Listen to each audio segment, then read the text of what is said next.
Bible గ్రంథం అంటే ఏంటో తెలుసా? బైబిల్ గ్రంథము దేవుని యొక్క గ్రంథం అండి.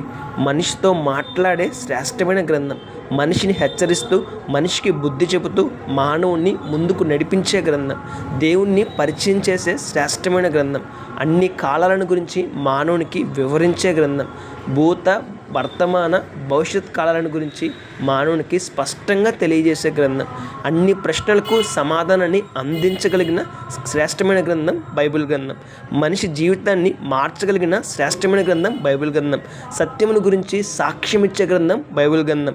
దేవుని ప్రేమను గురించి వివరించే గ్రంథం బైబిల్ గ్రంథం. మానవులకు చాలిన గ్రంథము బైబిల్ గ్రంథం అండి. మరి ఇంత శ్రేష్టమైన బైబిల్ గ్రంథాన్ని చదవడానికి ప్రయత్నిద్దామా? బైబిల్ గ్రంథంలో దాగి ఉన్న ఎన్నో సత్యాలను తెలుసుకుందామా? ఒకసారి ఆలోచించేద్దాం. పరిశుద్ధ గ్రంథమైన బైబిల్ గ్రంథాన్ని చదువుద్దాం. ఇన్ని సత్యాలు గుర్తిద్దాం. శ్రేష్టమైన ఆశీర్వాదాన్ని పొందుకుందాం. May god bless you.